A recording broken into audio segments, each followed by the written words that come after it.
پہلی بیوی امریکہ میں، دوسری کو پاکستان میں رکھنا۔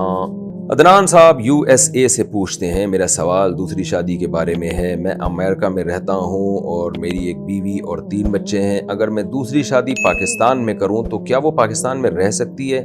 کیونکہ امریکہ میں ہم صرف ایک بیوی رکھ سکتے ہیں۔ اگر دوسری بیوی پاکستان میں رہنے پر راضی ہو اور میں اس کے پاس آنا جانا رکھوں تو اس میں کوئی حرج تو نہیں ہے؟ نہیں جناب، کوئی حرج نہیں ہے۔ آپ ایک بیوی پاکستان میں رکھیں، ایک آپ ہندوستان میں رکھیں۔ اور کتنی بچی ہیں؟ ایک تو آپ کے پاس ابھی ہے نا، ایک رہ گئی، وہ آپ جاپان میں رکھ لیں تو بالکل جائز ہے۔ اور لیکن ایک مسئلہ ہے کہ عدل کیسے کریں گے آپ؟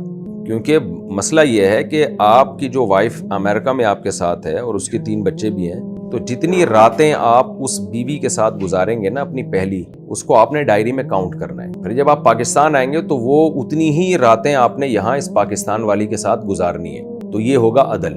ادروائز آپ کے لیے یہ جائز نہیں ہے۔ ہاں، اگر دوسری بیوی ہی اپنا حق چھوڑ دیتی ہے، مثال کے طور پر آپ کسی لڑکی سے نکاح کرتے ہیں اور کہتے ہیں بھائی میں تمہیں پاکستان میں رکھوں گا، لیکن چونکہ رہتا میں امریکہ میں ہوں تو پاکستان میں سال میں 1-2 مہینے کے لیے آتا ہوں، تو پھر میں تمہیں راتیں اتنی نہیں دے سکتا جتنی پہلی بیوی کو دوں گا۔ تو اگر تم اپنی راتیں چھوڑنے پر راضی ہو تو پہلے سے اجازت لے لی جائے تو ٹھیک ہے، اس کو بتا دیا جائے بھائی میں امریکہ میں رہتا ہوں، آپ کی باریاں نہیں دے سکتا میں۔ تو اگر وہ راضی ہے اپنا حق چھوڑنے پر تو ٹھیک ہے۔ لیکن اس میں ایک مسئلہ یہ ہے کہ شروع میں وہ راضی ہو گئی، بعد میں وہ کہنے لگی کہ نہیں بھائی میں اپنا حق نہیں چھوڑتی، آپ مجھے پراپر باریاں دیں، تو پھر آپ کو دوبارہ دینی پڑیں گی باریاں۔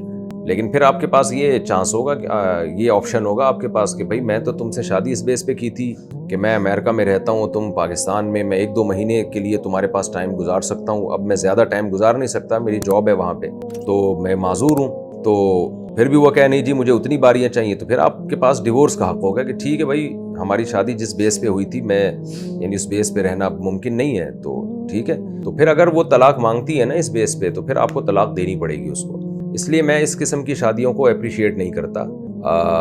اس میں یہی ہونا چاہیے کہ برابر ہی والا معاملہ صحیح ہوتا ہے۔ البتہ پھر ایک دوسری طرف یہ بھی ہے کہ بہت سی لڑکیاں کو ضرورت ہے، ان کو رشتے ہی نہیں مل رہے ہوتے، اور مردوں کو بھی ضرورت ہوتی ہے کہ وہ جب آتے ہیں سفر پہ تو ان کو بیوی نہیں ہوتی، گناہوں کا خطرہ ہوتا ہے ان کو۔ تو پھر اس میں بہتر راستہ یہ ہوتا ہے کہ آپ جب کسی خاتون سے اس طرح نکاح کریں نا تو اس کو آپ یہ کہہ دیں کہ میرے لیے تمہیں باری دینا ممکن نہیں ہے، میری جاب کی نیچر اس ٹائپ کی ہے، لیکن جب میرے لیے ممکن ہوا تو میں تمہیں اتنی ہی باریاں دوں گا جتنی پہلی بیوی کو دے رہا ہوں۔ یعنی ہمیشہ کے لیے کوئی قانون ضابطہ نہ بنایا جائے، اس میں بڑے مسائل ہیں، کیونکہ مرد نا پھر بیوی کو لٹکا کے چھوڑ دیتا ہے، اس کو پتہ ہی تو بیچاری مجبور ہو کے اس نے شادی کی ہے، تو بعد میں پھر وہ ٹائم دیتا ہی نہیں ہے۔ شروع میں تو جوش ہوتا ہے، نئی نئی دلہن آئی ہوتی ہے، اس کے بعد پھر وہ اس کو بالکل لٹکا دیتا ہے۔ تو یہ ایگریمنٹ ہو جائے کہ بھائی دیکھو میری مجبوری ہے، میں جاب کر رہا ہوں، میرے لیے 1-2 مہینے سے زیادہ پاکستان آنا پاسبل نہیں ہے، تو جب تک یہ مجبوری رہے گی تو میں 1-2 مہینے ہی رہوں گا تمہارے پاس۔ جب یہ مجبوری ختم ہو جائے گی، اللہ نے مجھے سہولت دے دی، کچھ وسائل پیدا ہو گئے، تو پھر میں جتنا ٹائم پہلی کو دے رہا ہوں اتنا ہی تمہیں بھی دوں گا۔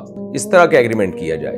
اور اس میں جو مالدار لوگ ہیں ان کے لیے تو ایک آسانی یہ بھی ہے کہ بھائی میں تمہیں اس کے بدلے میں پیسے بھیج رہا ہوں، یعنی جو تمہیں مالی سپورٹ کر رہا ہوں میں۔ تو بعض عورتوں کو پھر یہ ہوتا ہے کہ وہ اگر ایسے آپشن کو ٹھکرا دیں تو ان کو یہ خطرہ ہوتا ہے کہ نہ ہم پیسوں کے رہیں گے نہ میاں ملے گا ہمیں، تو وہ کہتی ہیں چلو میاں پورا نہیں مل رہا، 1/4 مل رہا ہے، لیکن اس کے بدلے میں ہمارا ایک معاشی کفالت تو ہو رہی ہے نا اچھے طریقے سے۔ تو اس طرح کیا جا سکتا ہے۔